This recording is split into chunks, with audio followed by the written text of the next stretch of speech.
Este episodio es un regalo de Reyes, pero no uno cualquiera. Hoy en Nova Marketing Leaders hablamos con Javier López Valcárcel. Más de 18 años construyendo marcas icónicas: L'Oréal, Kellogg's, Desperados, Amstel o Ladrón. Liderando marketing digital en 15 países de EMEA y ayudando desde LinkedIn a algunas de las marcas y directivos más influyentes de España. Reconocido como Top CMO 2025 por Forbes e IPMark. Pero este episodio no va solo de marketing, va de vida, de cómo el brief más difícil para Javier y su mujer está en la lucha contra la muerte súbita infantil. Para eso han fundado Rhythmia, una asociación para transformar el dolor en compromiso y acción. Este es un episodio sobre optimismo inteligente, sobre propósito real y sobre cuándo el marketing sirve para algo mucho más importante que vender. Bienvenidos a un nuevo episodio de Nova Marketing Leaders, marketing con propósito de verdad. En el podcast de hoy, ¿cómo es Javier como persona? Es un vigués, padre de familia y, como decía Kiko Veneno, enamorado de la vida, aunque a veces duela. Rhythmia es un proyecto para un mundo en el que Iria, mi hija, no está, pero su amor y su energía sí. Queríamos que la energía de Iria siguiese con nosotros y pudiese ayudar a otros niños que pasaran por lo mismo. Rhythmia persigue tres cosas: prevenir la muerte súbita infantil. La segunda es apoyar a las familias que se quedan en una situación de vulnerabilidad emocional extrema, y la tercera es fomentar la vida en presente en nuestra sociedad. La muerte súbita es un problema enorme. Se mueren en España súbitamente 30.000 personas. Por accidentes de tráfico se mueren 1.600. Y la RCP puede ser la diferencia entre la vida y la muerte. La mejor forma de ayudar es siguiéndonos en redes sociales, en Instagram, en LinkedIn, claro, y tenemos una página web que es rhythmia.org. La vida nos va a doler, pero no podemos permitirnos el lujo de no valorarlo y no celebrarlo. ¿Qué es lo que quieres que no se olvide de esta conversación que hemos tenido?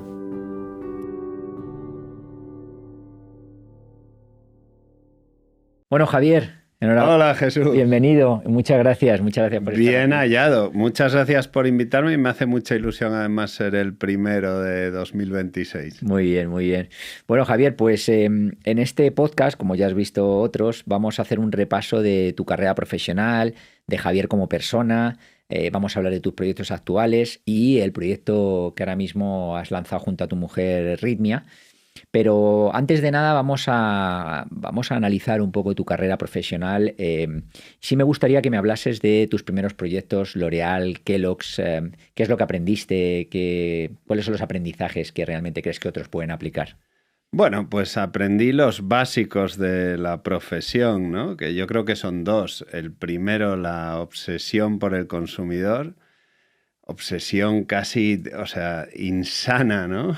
En Kellogg's, para que te hagas una idea, íbamos a desayunar con los consumidores. Literalmente, a las 7 de la mañana nos plantábamos en casa de una familia para desayunar con ellos y aprender todo de ellos.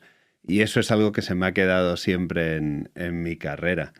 Y el segundo básico, yo creo que es aprender que o movilizas o nada, ¿no? O sea, tú puedes tener una estrategia perfecta en el PowerPoint, pero o el tío de supply chain sabe por qué es importante las cosas, el de finanzas te apoya, el equipo comercial sabe cuál es el valor añadido y cómo trasladárselo a los clientes, y los clientes entienden cómo se ganan el punto de venta con tu marca, o ese PowerPoint nunca va a llegar a experimentarlo el consumidor. Muy bien. Y luego tú dentro de, cuando hablamos de L'Oréal, de Kellogg's y tal, fuiste de los primeros, por lo menos que yo recuerdo, porque nos conocemos hace muchos años, de mi época de ADECO, tú estabas en LinkedIn, claro, y demás, que hablabas ya de que eras un marketingiano digital, ¿no? Entonces lideraste para más de 15 países en Kellogg's toda la estrategia digital. ¿Fue difícil en esa época en la que el digital todavía era muy incipiente? Fue una auténtica locura, porque se juntaba la complejidad de 15 mercados y culturas con ese momento incipiente del marketing digital. Para que te hagas una idea, yo trabajé en cómo digitalizar las típicas promociones de toda la vida, el paquete de cereales, el regalito, cómo se experimenta eso en el mundo digital o social media, que en aquel momento era Facebook, Sí. empezar a hacer real-time marketing. No existía el funnel, ¿no? El exacto. funnel no existía. No, ibas un poco con lo que iba saliendo. Y a eso le añadías a complejidad de 15 países, ¿no? El tener una estrategia muy sólida que aplicar con mucha disciplina, pero dándole a los países la flexibilidad para hacerlo relevante en sus mercados y el aprender a no cometer errores, porque tú cometes un error en una campaña de un mercado y más o menos lo puedes solucionar. Pero si estás en 15 mercados, en 22 idiomas, un error hoy es un infierno mañana, ¿no? Oye, Javier, y cuando hablamos de marcas como Amstel, Ladrón, Desperados, que viven mucho de la cultura y son marcas socialmente relevantes, ¿cuáles son los aprendizajes que has sacado de ahí? Mira, cuando trabajas en una marca que es parte de la cultura, cambia el juego totalmente y se multiplica el impacto y las posibilidades. Te pongo el ejemplo de Amstel en 2025 en Valencia. Amstel lleva más de 50 años fabricándose en Valencia, en la Horta Sud, en Quart de Poblet. 50 años siendo parte integral de la cultura valenciana, estando presente en todas las celebraciones. Y claro, cuando llegó la tragedia más grande con la Dana, nuestra obsesión era ayudar en la reconstrucción y porque habíamos sido parte durante 50 años de la cultura, pudimos hacerlo de una forma muy bonita, que es no solo colaborar en la reconstrucción material, sino también en la emocional de Valencia. Y lo que hicimos fue una campaña llamada Feta de Chermanor, que era una exaltación del espíritu único valenciano que se llama Chermanor, que es una capacidad de hermanamiento que tienen los valencianos y valencianas para unirse en lo bueno, pero también para arrimar el hombro en lo malo. Eso nos inspiraba un montón. Hicimos esa campaña solidaria, Feta de Chermanor, y fue increíble porque se empezaron a sumar artistas pirotécnicos, músicos, artesanos del Horta Sud, hosteleros, incluso con estrella Michelin, y empezaron a pasar cosas tremendas. Organizamos la mascleta más grande de la historia de la ciudad en 9 poblaciones afectadas por la Dana simultáneamente. Salieron 200.000 personas a la calle a disfrutarla. Hicimos un festival de todo un día llamado Chermanor Fest para exaltar esa Chermanor. En ese festival, Barry Brava, la Casa Azul y la Habitación Roja grabaron una canción junto con Nino Bravo. La familia de Nino Bravo se unió a esa iniciativa solidaria. Esa canción se ha convertido en un himno en Valencia, mi tierra, Feta de Chermanor, y justo hace unas semanas recogimos un disco de oro por superar los 4 millones de reproducciones.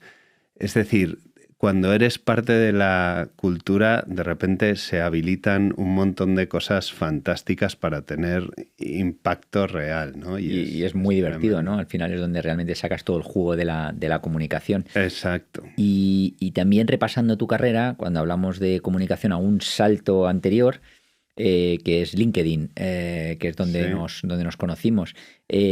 LinkedIn, ¿cómo lo definirías ahora mismo? Vamos a hablar de qué era LinkedIn cuando tú entraste y qué es LinkedIn hoy en día. Mira, yo creo que no hay tanta diferencia. LinkedIn, cuando yo entré, tenía 15 años. Es verdad que estaba todavía en un crecimiento, sí, tremendo. Había pasado de ser pues un job posting, ¿no? a empezar a ser una red social profesional. Hablábamos mucho de la importancia del contenido, del social leadership, de todo eso. Y ahora mismo yo creo que es esencialmente lo mismo. Lo que pasa es que la plataforma ha madurado mucho, ¿no? Hay muchos más usuarios, mucho más contenido. Yo adivino que hay muchos retos en relevancia de contenido porque la inteligencia artificial yo creo que está presente en la gran mayoría de los posts que vemos.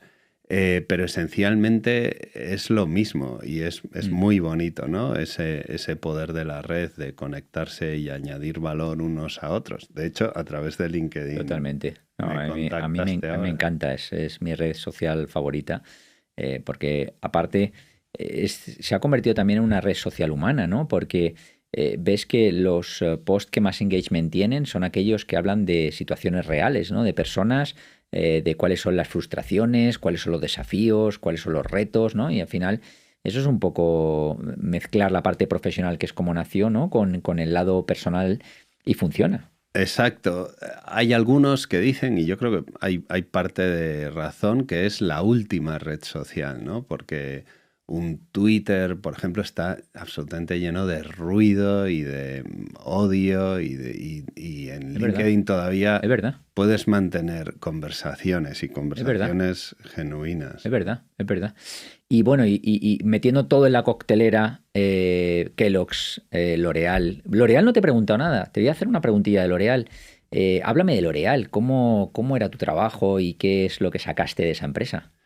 Pues mira, L'Oreal fue mi primer trabajo y yo estaba en Consumer Research y aprendí muchísimo de la base, del análisis, de tratar de entender al consumidor, sacar insights y ver cómo se pueden usar en el marketing mix. Me divertí un montón y aprendí un montón de eso que luego me ha servido el resto de mi carrera, ¿no? Al final son los básicos, los qualis, los quantis, Que los eso da para usos, las otro, actitudes. eso da, Javi, para otro episodio de podcast, que es también cómo ha cambiado ese modelo, ¿no? De las grandes empresas de research a todas las empresas digitales, startups que han salido, que ahora ya son globales, ¿no? De estudios Buf, Fast and Furious por precio infinitamente menor y con buenos resultados. claro, y ahora la nueva ola de datos Eso sintéticos es. y bueno, eso es impresionante el cambio también que Muy viene bien, por muy ahí. bien. Bueno, pues metemos en la coctelera L'Oreal, Kellogg's, metemos Amstel, Desperados, Ladrón y LinkedIn. Y de ahí, ¿qué sale en una sola frase? En una sola frase, pues una frase que no es mía, pero que me encanta, que es soñar en grande, trabajar duro y pasarlo bien. Muy bien, muy Esa bien. frase es de Jeff Winner, el antiguo CEO de LinkedIn, y me encanta y me gusta pensar que mi carrera se Es define eso. con esas frases. Y te voy a hacer una última pregunta de este bloque, que es, cuando has tomado las decisiones de cambiar de empresa, ¿qué es lo que te movía en cada uno de esos saltos? El reto. El reto. Si te fijas en esas marcas, todas son marcas fantásticas, muy relevantes, diferentes, con talento fantástico detrás, pero todas con retos grandes y a mí lo que me apasionan son los retos. Ese es mi driver, desde Muy luego. bien, muy bien. Y a nivel personal, pasamos al siguiente bloque, que es Javier como persona. ¿También te apasionan los retos en tu lado personal o cómo es Javier como persona? Mira, Javier como persona es un vigués que vive en Madrid, padre de familia y, como decía Kiko Veneno, enamorado de la vida, aunque a veces duela. Muy Ese sería yo. genial.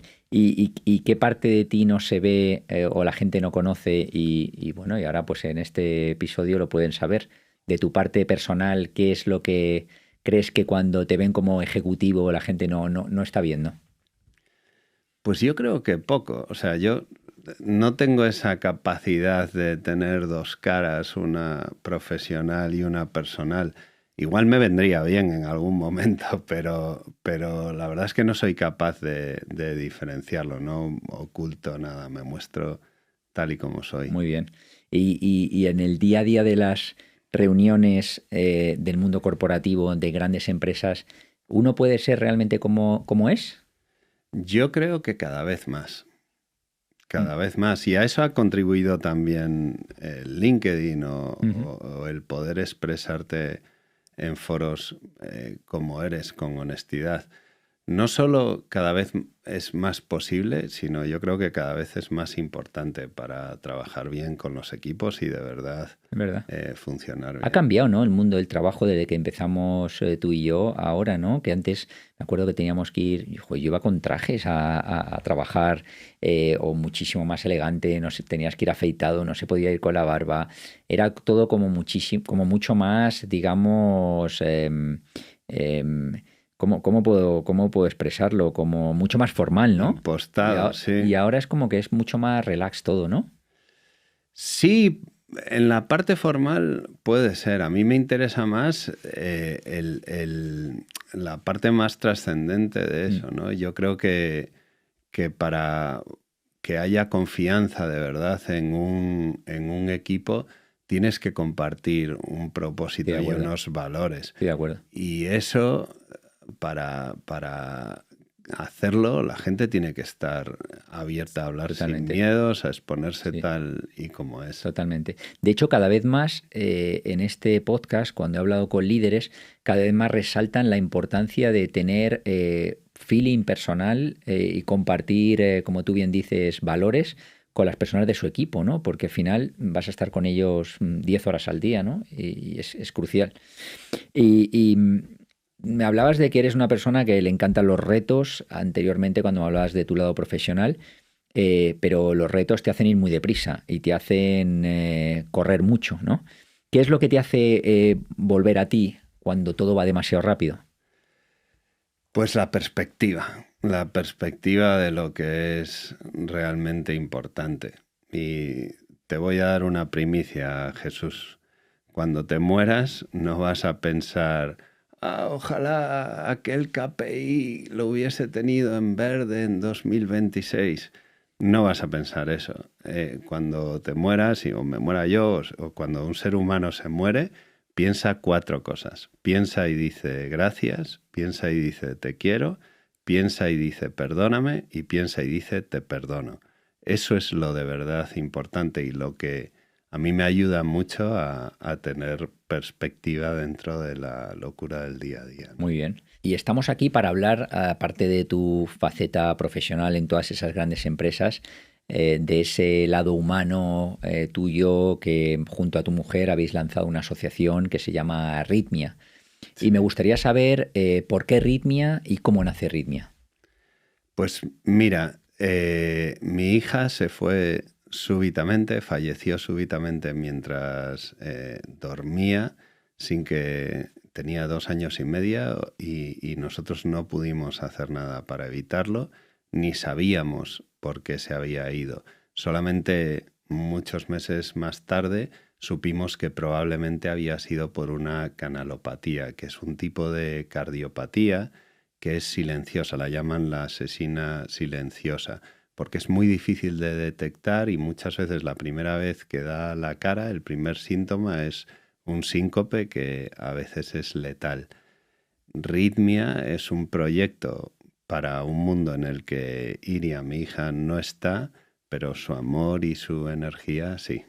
¿Y fue algo que partió de ti, de tu mujer? ¿En qué momento tomaste la decisión?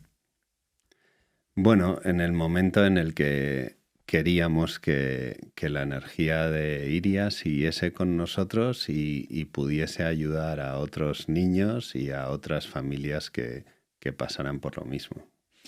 Y háblame un poco de cuáles son los objetivos de Ritmia, cómo funcionáis como asociación, de qué manera, digamos, hay personas colaborando. Háblame un poco en concreto, porque una de las cosas que queríamos hacer también en este episodio era pues intentar hablar de una asociación con un precioso fin y que mucha gente del mundo del marketing que nos está escuchando pues sepa, ¿no? Sepa de ella. Háblame en concreto, expláyate lo que consideres, que me interesa mucho. Mira, Ritmia persigue 3 cosas. La primera es prevenir la muerte súbita infantil. La segunda es apoyar a las familias que la sufren, que se quedan en una situación de vulnerabilidad emocional extrema, además en un sistema que no está preparado para acompañarles en eso.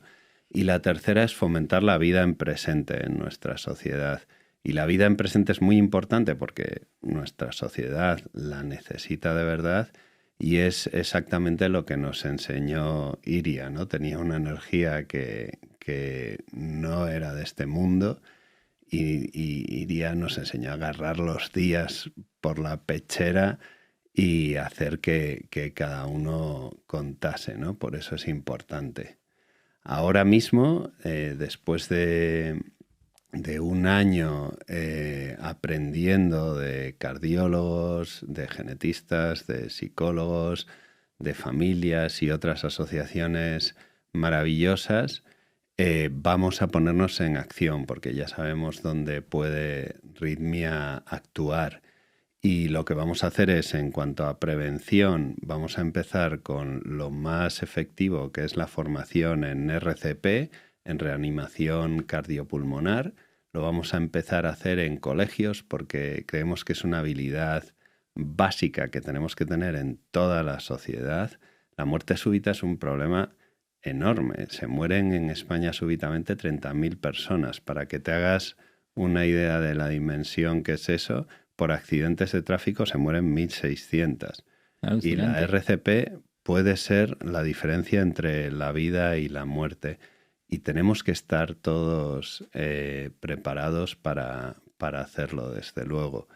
En cuanto a apoyo a familias, vamos a empezar identificando esas familias en el sistema sanitario y ayudándoles con un acompañamiento emocional, profesional y especializado, también poniéndoles en contacto con otras familias. Y en cuanto a la vida en presente, el fomento de esa vida en presente, hemos paquetizado nuestros aprendizajes en una charla que se llama Optimismo Inteligente, que estamos dando en asociaciones y en empresas, que tiene un doble fin, pues inyectar esa vida, esa filosofía en la sociedad, pero también ayudarnos a recaudar fondos para seguir adelante más allá. Qué bien. Pues yo creo al final, bueno, me encanta el proyecto y yo creo que las personas de marketing, aparte digamos, de nuestro trabajo, tenemos un superpoder, que es el poder crear marcas que lleguen a mucha gente, ¿no? Y cuando existen problemas en la sociedad de todo tipo, creo que una persona de marketing puede aplicar todos los conocimientos, todas las herramientas que le ha dado el construir marcas, ¿no? Para llegar a gente con un mensaje potente, ¿no? Tú eres el protagonista de este podcast, pero sí me gustaría comentarte, yo hace muchos años yo tenía un come interno, cambiaba mucho de empresas, era un ritmo frenético, pero lo que me ocurría era que decía, y cuando yo me muera, ¿qué es lo que va a ocurrir? ¿Qué es lo que he dejado, no? Y tuve durante mucho tiempo ese come y haciéndolo corto, creé una asociación para ayudar a niños en Kenia, donde yo viajaba y me encantaba el país, la cultura. Y entonces pues empezamos con 24 niños, se llamó el proyecto 24 Friends, luego empezaron a entrar muchos amigos a ayudarme y ahora estamos ayudando ya a 140 niños después de 13 años, va a ser este año, ¿no? Y les ayudamos pues con ropa, calzado, libros, educación, que es lo más importante, alimentación, tuk-tuk para llevarles al colegio. Y suelo ir cada año, cada 2 años, mucha gente que está ayudando en el proyecto, que es como de padrinos, pues viajan también. Y es lo que me ha hecho a mí pensar que todo lo que he aprendido del marketing ha servido para algo, para crear una marca que ha hecho ayudar a las personas, ¿no? Entonces, perdóname por contarte mi historia, que estamos centrándonos en la tuya, pero cuando me estás hablando que ha sido un hecho, ¿no? Que te ha motivado el montarlo, creo que bueno, que siempre hay diferentes momentos en los que cualquier persona que nos está escuchando, trabaje en marketing o no, se encuentra con un shock y en ese shock pues puedes pasar a la acción, ¿no? Y es factible. Y lo que me gustaría a mí es que me cuentes de todo lo que has aprendido del marketing, qué es lo que has aplicado para Rhythmia, porque al final lo que quieres es que se divulgue, que llegue a mucha gente y que impacte en muchas familias, ¿no? Positivamente, claro. Exacto. Y mira, lo primero, lo más básico, todo empieza en la empresa y más allá por escuchar y entender muy bien el problema, ¿no? En la empresa lo primero es entender muy bien al consumidor, cuáles son las capacidades de la compañía, de la competencia, del entorno, dónde están las personas en los diferentes silos de la compañía que tienen la voluntad y la capacidad de cambiar las cosas, y desde ahí ver dónde puedes contribuir tú para hacer que esas personas con un objetivo común y claro puedan ayudarte a cambiar. En Ritmia ha sido lo mismo. Hemos invertido pues un año conociendo todo el ecosistema de este problema tan grande, con profesionales sanitarios y con familias, y ahora sabemos dónde Ritmia puede actuar. Exacto. ¿Qué necesitáis para poder actuar de forma más rápida? ¿Cómo pueden ayudaros personas que están escuchando ahora mismo el podcast? Porque es una de las cosas que dirán, bueno, ¿cómo puedo ayudar, no? Mira, pues ahora mismo la mejor forma de ayudar es siguiéndonos en redes sociales, que es donde... ¿Estáis en Instagram? En Instagram, en LinkedIn, claro. Muy bien. Y tenemos una página web que es ritmia.org.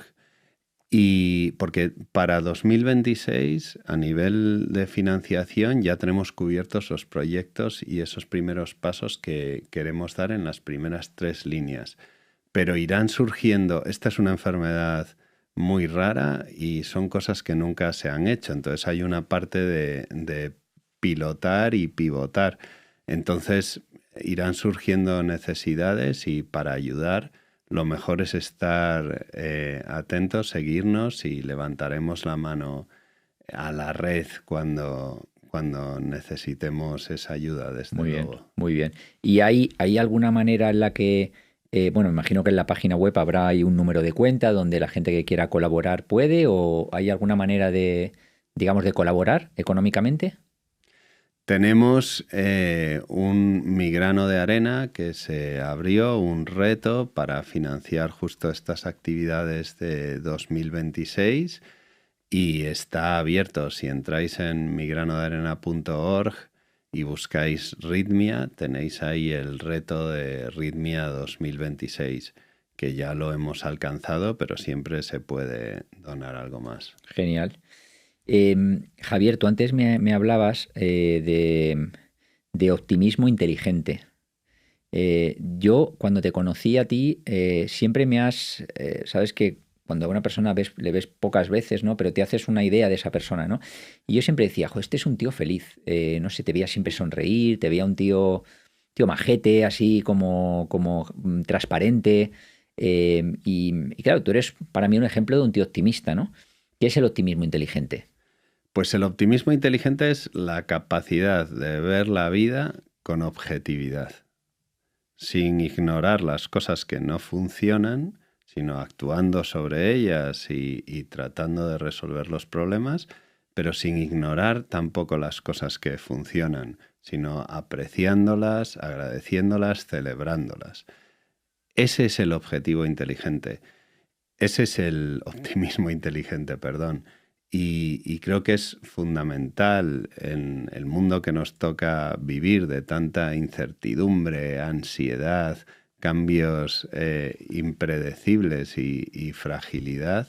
Creo que esa actitud es crítica. Realmente, es que yo cuando estaba preparando este episodio y estaba viendo un poco, hemos estado hablando todos estos días, no sé, me recordaba mucho a la historia de Luis Enrique, ¿no? Que cuando vi el documental hace no mucho tiempo de Dana y demás, y yo decía, pues un tío optimista, o sea, es una persona que reconoce o vamos a poner, acepta algo que ha ocurrido y lo ve como que es algo inevitable, ¿no? Y claro, y la pregunta es si eso se puede entrenar, o si no eres optimista, ¿puedes convertirte en optimista? ¿Qué trucos das tú a las personas para que sean tan optimistas y vean así la vida? Mira, nosotros en nuestra charla de optimismo inteligente hablamos de empezar por los básicos, y los básicos es ser consciente que lo único que está en tu control es lo que piensas y cómo interpretas la realidad, que esa realidad hay que interpretarla con objetividad, es decir, optimismo inteligente, sin ignorar lo malo,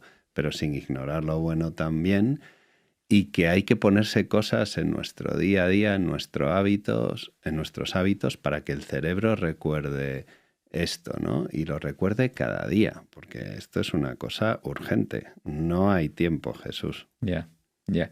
Y hay veces que dice optimista igual iluso. ¿Qué Sí, opinas? eso es muy, muy viejo. Tan viejo, bueno, lo escribió Voltaire, el filósofo de la Revolución Francesa. Escribió un libro que se llama Cándido, que fue muy popular y hablaba justo de eso y caló mucho en la cultura popular. Y eso tenía sentido en ese contexto histórico. En el contexto histórico actual no tiene ningún sentido, es Totalmente. directamente mentira. A mí me gusta mucho, le escuché una vez a Emilio Duró hablando sobre optimismo. Decía que la NASA, una de las cosas en las que se fijaba para reclutar astronautas para sus misiones, era en su coeficiente de optimismo. ¿Verdad? Y si lo piensas, tiene mucho sentido, porque tú al final vas en un transbordador ahí, en la misión de tu vida, arriesgándote también, ¿no? Y lo último que necesitas al lado es un cenizo que vaya diciendo, hostia, ¿escuchaste ese ruido? Vamos a morir, Jesús, vamos a morir. Totalmente. No necesitamos eso. Y la vida y el trabajo es pues casi como ir en un transbordador también, ¿no? Nos va a retar al mismo nivel. Es verdad, es verdad. Y es que cuando lo piensas bien, y, bueno, se dice siempre que hay un porcentaje muy alto de todo lo que uno piensa que luego nunca ocurre, ¿no? Y hay veces que uno se mete en la cama que dice, madre mía, ¿cómo voy a salir de todos estos marrones? Y luego 2 semanas después, el 70% de los marrones o se han resuelto o no llegaron a ocurrir, pero en ese momento, ¿cómo lo sufriste, no? Parecía que se acababa el mundo, ¿no? Y es inevitable, en realidad, Es verdad. pensarlo, sí. Bueno, pues para cerrar este bloque de Ritmia, algo que quieras decir, que no me hayas dicho, algo que quieras que la gente sepa, algún mensaje que quieras mandar. Pues mira, estamos empezando 2026. Yo creo que es un buen momento para que uno de los propósitos del año sea ver la vida con esa objetividad, ¿no? Van a venir golpes muy duros, nos va a doler la parte profesional, la personal, hay que atajar lo malo, hay que ponerse las pilas con ello, pero no podemos permitirnos obviar lo bueno, celebrarlo y apreciarlo, eso es crítico. Genial. Y bueno, ahora vamos a pasar a un bloque, Javier, que se llama Con ojos de periodista, porque uno de los motivos para lanzar este podcast era colaborar con mi madre de algún modo, ¿no? Y, como bien sabes. Y entonces ella siempre hace una pregunta después de estudiar bien al invitado, ¿no? Y esta es la pregunta de mi madre. Hola, Javier. ¿Cómo un proyecto como Ritmia puede servir de inspiración para cualquier persona, sea padre o no? Pues, Jesús, no lo sé, pero tampoco me importa, porque es que Ritmia no nace para ser inspiración de nadie. Ritmia nace para que la energía de mi hija Iria viva en este mundo y pueda ayudar a otros niños y familia. En realidad no queremos inspirar a nadie. Pero yo creo, Javier, que lo hacéis porque estáis mandando un montón de mensajes súper bonitos que yo cuando hablé contigo y cuando he sabido el porqué de Ritmia y todo, me ha parecido algo muy inspirador, porque yo he pensado, digo, es una manera de transformar el sufrimiento en acción, ¿no? Y y es una manera de intentar evitar que otras personas puedan pasar por lo mismo. Yo creo que eso es no solo loable, sino que genera la inspiración para que, aunque uno no sea padre, diga, cuando veo un problema, puedo anclarme en ese problema y quedarme ahí, o puedo coger y convertir ese problema en un motivo de acción para intentar evitar que otros pasen por ahí. Entonces yo creo que a mí me inspira mucho, Javier. O sea que aunque no lo quieras tú, lo estás haciendo. Oye, muchas gracias. Pero de nuevo, es la manera personal que encontramos de canalizar todo ese sufrimiento, ¿no? Y transformarlo en acción, como dices. Pero es algo muy individual, ¿no? Como cada uno maneja sus dificultades. Totalmente, totalmente. Y bueno, ya para el cierre, hay básicamente dos preguntas que me gustaría hacerte. La primera es si hay algún marketer que ahora mismo nos está escuchando, que está pasando por un momento difícil, sea cual sea. Ha lanzado ya mensajes durante este episodio que para mí son muy potentes y tal, pero bueno, quizás para reforzarlo, ¿cuál es el mensaje que le transmitirías si es un amigo tuyo y estás tomándote una cerveza Amstel? ¿Qué mensaje te dices, estoy pasándolo fatal por esto, tal? ¿Qué le dirías tú? Hombre, quizás lo fundamental, que es dar las gracias. Gracias es la palabra más importante del diccionario y desde luego para cualquier líder en cualquier empresa y para cualquier amigo. La vida nos va a doler y el trabajo nos va a doler y eso es así, pero no podemos permitirnos el lujo de no apreciar lo que tenemos, no valorarlo y no celebrarlo. Yo creo que eso es así. Creo que no dar las gracias debería estar tipificado en el Código Penal como delito. Y creo que es el mayor error que un líder puede cometer, no dar las gracias. Muy bien. ¿Y qué es la segunda pregunta? ¿Qué es lo que quieres que no se olvide de esta conversación que hemos tenido? Pues lo que quiero que no se olvide es que la gente conozca el proyecto de Ritmia, que nos sigan porque iremos contando cada pasito que vayamos dando. También levantaremos la mano cuando necesitemos ayuda. Y el otro mensaje pues sería, ya que estamos empezando 2026, pues desearte a ti y a todos los que ven esto, pues un 2026 lleno de energía y de optimismo inteligente, pase lo que pase. Muy bien, Javier. Pues macho, aunque no lo estés buscando, inspiras a muchísima gente, a mí el primero. Muchas gracias por este regalo de Reyes. Ojalá Gracias que llegue a ti, mucha gente este episodio, que llegue a mucha gente para que así Ritmia sea cada vez más grande y ayude a cada vez a más personas. Y nada, gracias, Javier. Gracias a ti. Muchas gracias, muchas gracias.